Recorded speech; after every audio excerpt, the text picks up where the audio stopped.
Hello, class. So now we're entering week 6. So I can't believe this has gone by so quick, but it seems like this semester is just flying by.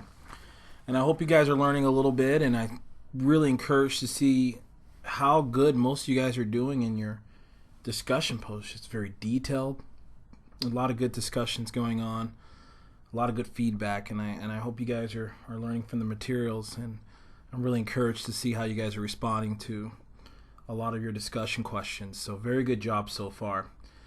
So this week we're going to explore verbal communication. And what I tell my students in my in-person classes is that this is exactly what you think it is. You know, when people take communication, they don't realize all the different aspects of communication, and they automatically think of verbal communication. So this is the part of communication that most people think that we're going to learn about, and we are. We're going to spend some time discussing how to verbally communicate better. I don't know if you guys read in each module, when you log into the instructions, I give you a synopsis of what we're going to cover and maybe tell a little story.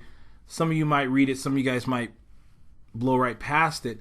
But in case you didn't, I was really took a lot of time to think about the Nelson Mandela story. I don't know if you guys took time to read it, but I wanted to read it, for this section because I believe it's very relevant. And if you didn't capture something in what I'm reading right now, you can just go back into the week 6 instructions and read it again if you'd like to. So it says this for week 6. This week we will be examining one of the most instrumental aspects of interpersonal communication, verbal communication. When measuring the impact words have in shaping the world we live in, we need to look no further than the courageous life of the late Nelson Mandela. Mandela was imprisoned for over 27 years for his stance against apartheid in South Africa. When Nelson Mandela was finally released from prison, any words of anger, resentment, or hatred could have unleashed massive riots and unrest throughout the region. Instead, Mandela chose words calling for healing, forgiveness, reconciliation, and dignity for all South Americans. His words transformed a nation that was mired in a legacy of injustice and placed it on the sure footing of common dignity. Nelson Mandela's life serves as a resounding testament to the power of one's words to elevate a community, transform a nation, and yes, change the world. And this is a little quote from Nelson Mandela. I thought it was very well said. He says, "If you talk to a man in a language he understands, that goes to his head.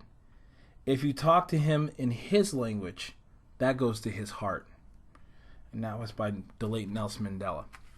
So that's what we're going to talk a little bit about this week, is the importance of verbal communication.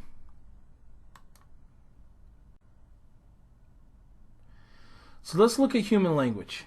There's a couple of basic principles that we need to get down first in order to move forward in understanding how to use language more effectively. So human language is a system of arbitrary signs, symbols, used to communicate thoughts and feelings. Now, the word in there, arbitrary, stands out to me, and it might stand out to you. You might ask yourself, what does arbitrary mean? Arbitrary means ambiguous or not readily known, whimsical. The opposite of arbitrary would be concrete, definitive, logical. And so why is language so arbitrary? Well, language is arbitrary because it's something that we come up with, and it doesn't follow a specific example. And here's what I mean by this. Let's say you're applying for a home loan, and they ask you on the home loan to write down your address. Let's say you live in Phoenix, Arizona. So arbitrary is the opposite of literal. So in order to communicate that you live in Phoenix, Arizona, you're going to write that.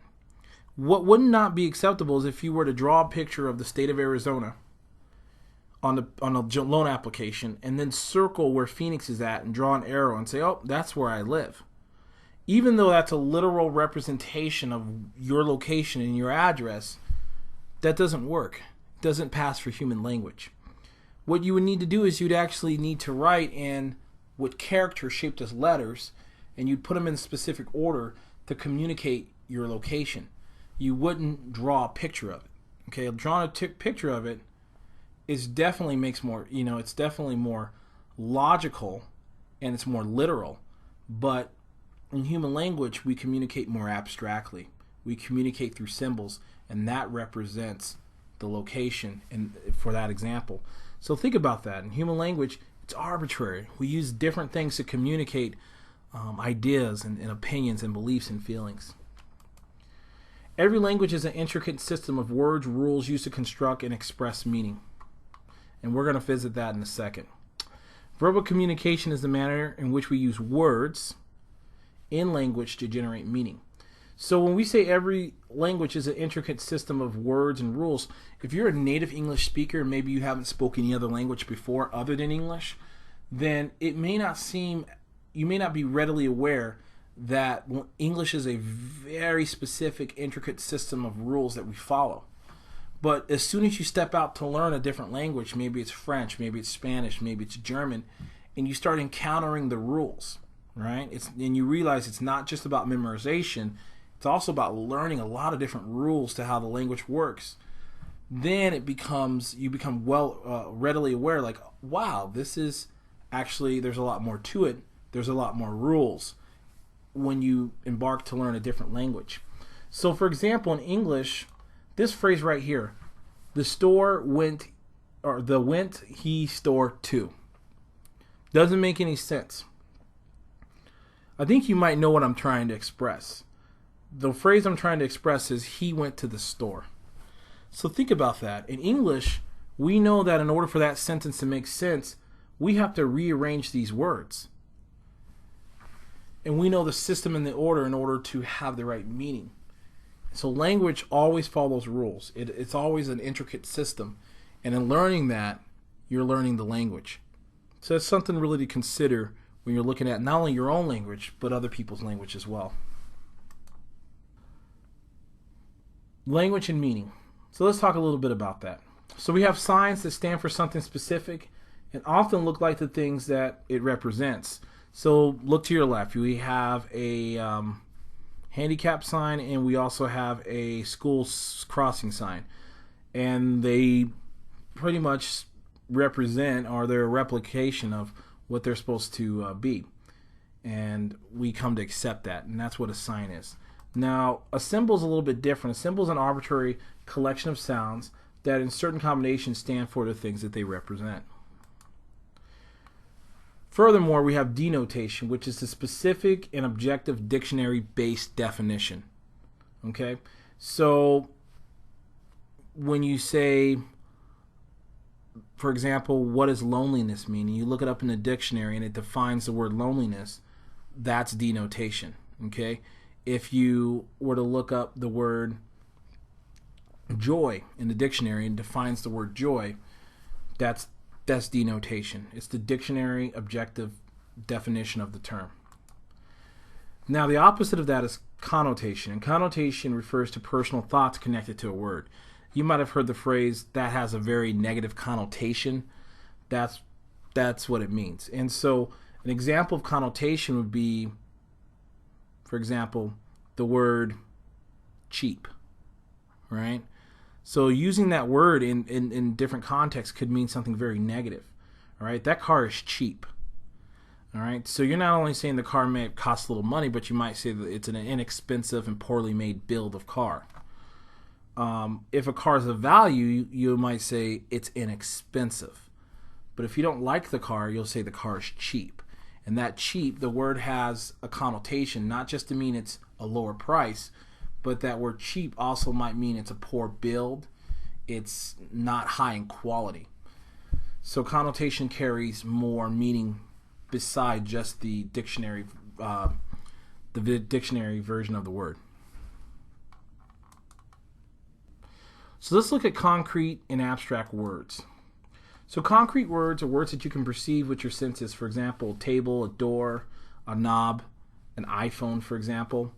All right. So if somebody sits there and says, "Hey, hand me your iPhone," you can actually hold your iPhone in your hand, look at it, turn it on, turn it off, right? But in comparison, abstract words are words that can't be observed or perceived with our senses, with touch and smell or sight. For example, can you hold integrity in your hand? can you give fairness a hug, right? So these are things that we understand, but they actually can't be touched or smelt or weighed. And those are abstract words. Now I want to look at something that words that you may not be familiar with, but they're really important to learn. You might actually see these on a test. Superordinate term is a general grouping of words. Basic term is further, more detailed description of a word. And then last is subordinate, which is the most concrete, specialized description. All right, so an example of a superordinate term would be probably, let's say, a dog. Or no, let's try this. A superordinate term would be a animal. A basic term would be what type of animal, a dog, and then the subordinate term would be a golden retriever. Okay, do you see how it gets more specific each time? So here's another example for you.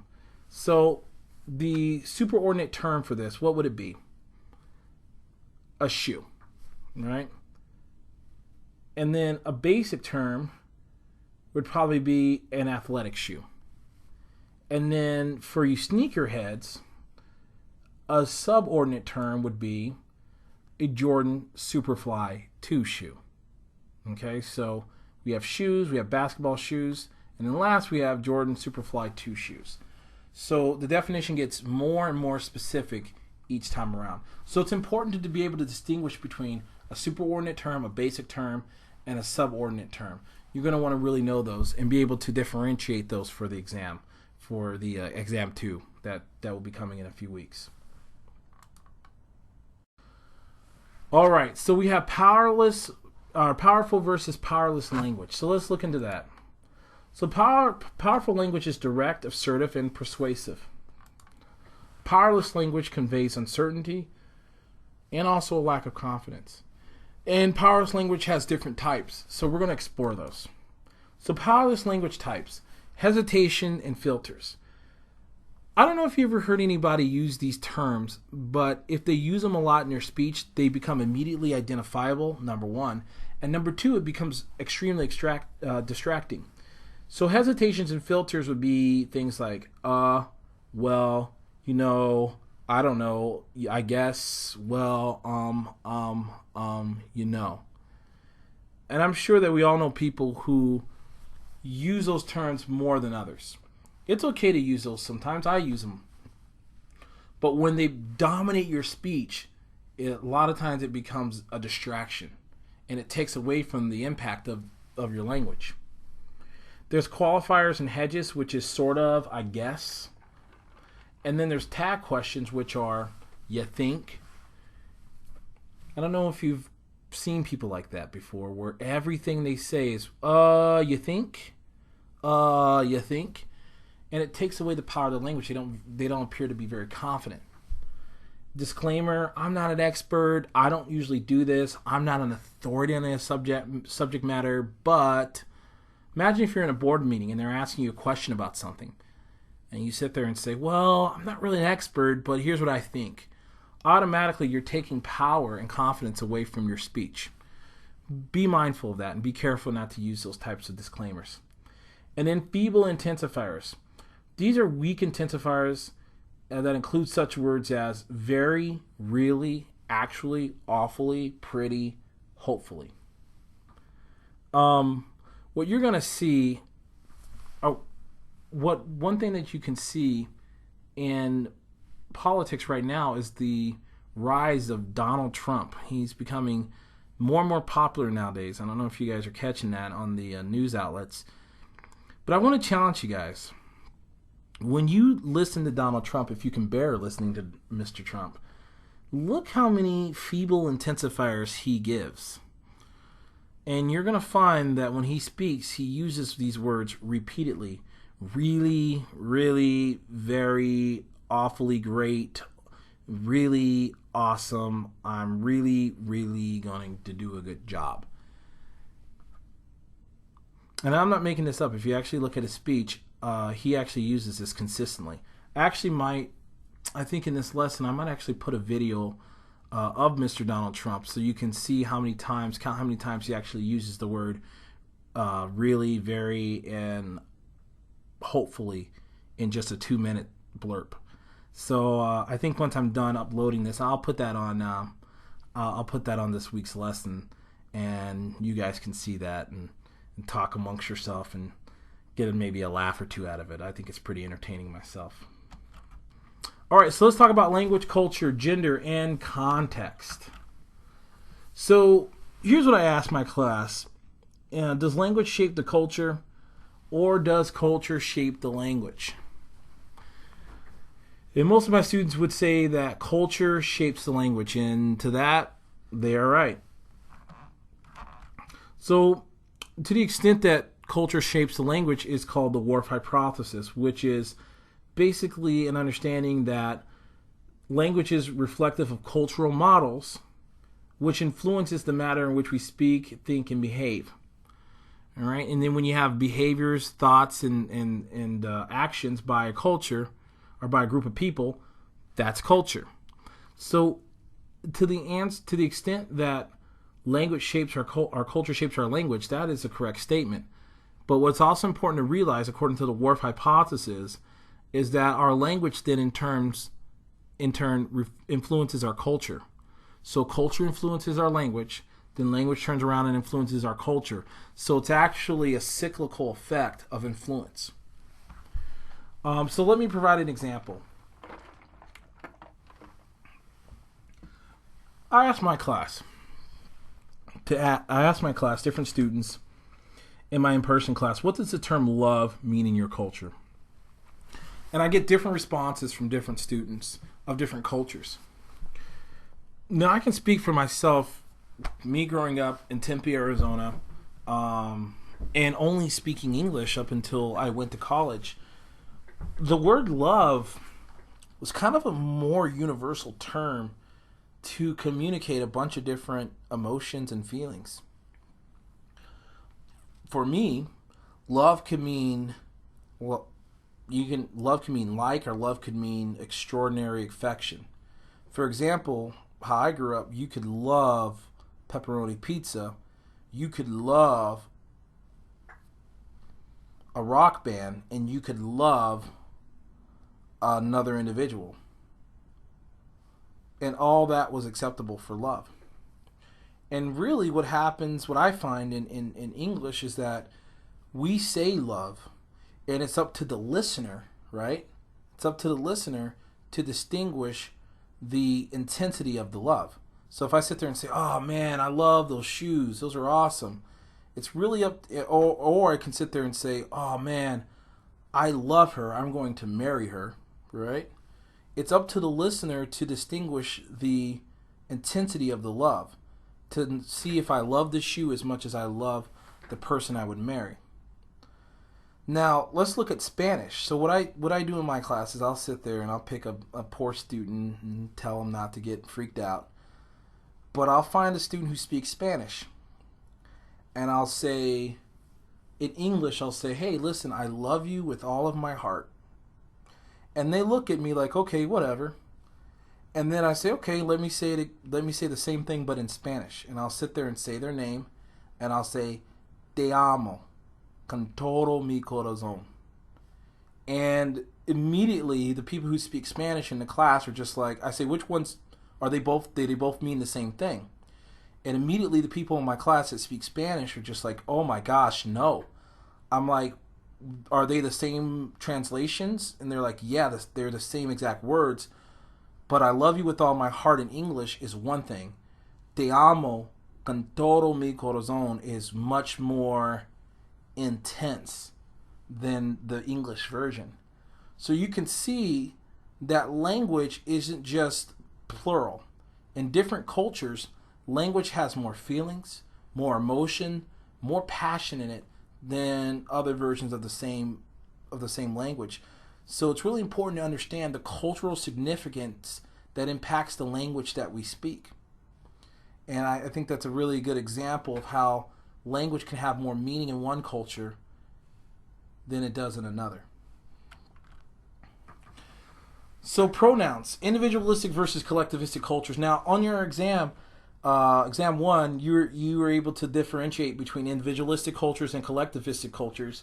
The same thing with language. In individualistic cultures, the word "I" is used more often, and in collectivistic cultures, where you focus on the group, the word "we" is more prevalent. And you can read about that more on page 82. We have verbal directness, high versus low context culture.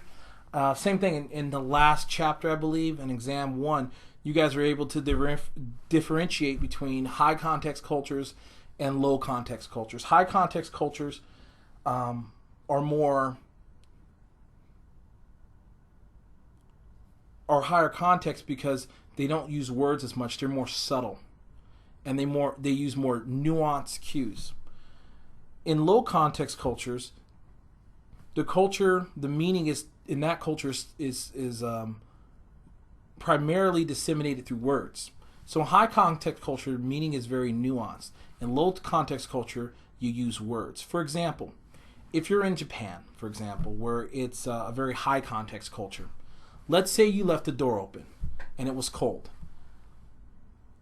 If you're in the Japanese home and they might say something to you signaling that you need to close the door, but what they might say is, "Oh, it's very cold in here." And from that nuanced cue, you have to be able to understand that they're cold, and that's because you left the door open, which means that you need to go and close the door. Compared to the U.S. culture, if you were to leave the door open and it's cold, you might hear something like, "What the hell? Close the door." All right? So we don't use as much nuanced cues. We're pretty direct. If there's something that we want, we're going to use the words and be more verbally direct. And that's something important to understand on how cultures also use language. So a couple of things about language. So it's used for a few things as far as presenting yourself. And it's used to gain compliance, to get people to go along with you. It's also important to start relationships. Think about the language that we use on a first date compared to the language that we use when we're in the thick of a relationship. Are they the same? Do you change a little bit to become more casual as you get to know somebody, as you become more comfortable with somebody? To the extent that happens is the extent that we present ourselves and alter our language to present ourselves. And we also use language to save face. And it's not just to save face with ourselves, it's maybe even to save somebody else's face if they're risking embarrassment. And then code switching. It's how we modify our behavior, both verbally and non-verbally, in different communication contexts. So for those of you who think that you're the same person with your friends that you are with your boss and the people at work, that you are with the clergy at your church, or any other groups that you are in, is kind of ill-informed. The reality is that we consistently change our linguistical context depending on which group of people that we hang out with. We talked last time that culture and race and ethnicity are not the same thing.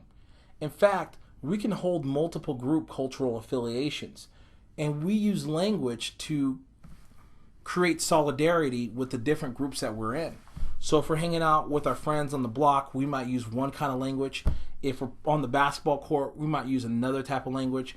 If we're at church in the choir, we might use another type of language. And we use these types of languages for various contexts, and we come in and out of different language types consistently. And that behavior is called code switching. And I have this wonderful video that I'm going to show you, and we're going to do a quick discussion piece this week on it. And I really want you to pay attention to it because I believe you're going to get a lot out of it. All right, language barriers. So bypassing is miscommunication that occurs when people miss each other in meeting. I don't know if you've ever talked to somebody, you both speak English just fine, or maybe Spanish, you guys both speak Spanish just fine, but you guys kind of miss each other in meeting. Okay, that's a language barrier, and it's called bypassing. Euphemism is replacing direct and potentially offensive words with vague ones. Now, I grew up in the 80s and 90s, and back in the 80s and 90s, you had overweight boys. But you never called them fat. Well, some people did. But you try to stay away from calling them fat boys, right? You didn't want to say stuff like that. So we would call them husky Their moms will sit there and say, "Oh, my son is very husky," and no, he's fat. But the moms would try to replace the offensive word with something more ambiguous, which would be husky. Exclusionary language. These are words that belittle and reinforce stereotypes. An example of exclusionary language would be those people, your kind. I show a video sometimes. In 1992, independent presidential candidate Ross Perot was running for president. And during his presidential campaign, he decided he wanted to address the NAACP, which is the National Association for the Advancement of Colored People. And they were huge in civil rights. They're a big association to this day. So he decides he wants to address the NAACP, which in a room primarily full of black people. And he starts talking about trends in the economy and bad trends in the economy. And he sits there and says, you know who that's going to affect, right? It's going to affect your people. It's going to affect your kind of people. And immediately this audience of African American people were outraged that he said, your people, your kind. And that is one of the most perfect examples I could think of exclusionary language. Okay? So I will tell you to be careful, because sometimes we do that. Your people, your kind, that person, that guy. Be careful of it, because what it does is it actually puts people away and it reinforces stereotypes. There's also slang, jargon, and gobbledygook. Jargon is a specialized technical language of a profession or homogeneous group of people. So think about your job, all right? The language that you speak in your job and your profession, sometimes other people who aren't in your profession may not be able to understand. The best example I can think of that is a person in the military. If you hear them talk with all their acronyms, it's a completely different language. And for somebody who's not in the military, it can be off-putting because you don't understand what they're saying. So, if you're in that position where you have highly specialized language, be sure to define what you mean and not just talk in those codes that only people in your profession understand. There's gobbledygook, which are 10 or more words in the place of one sufficient word. And then there's also offensive language. You can read about that on page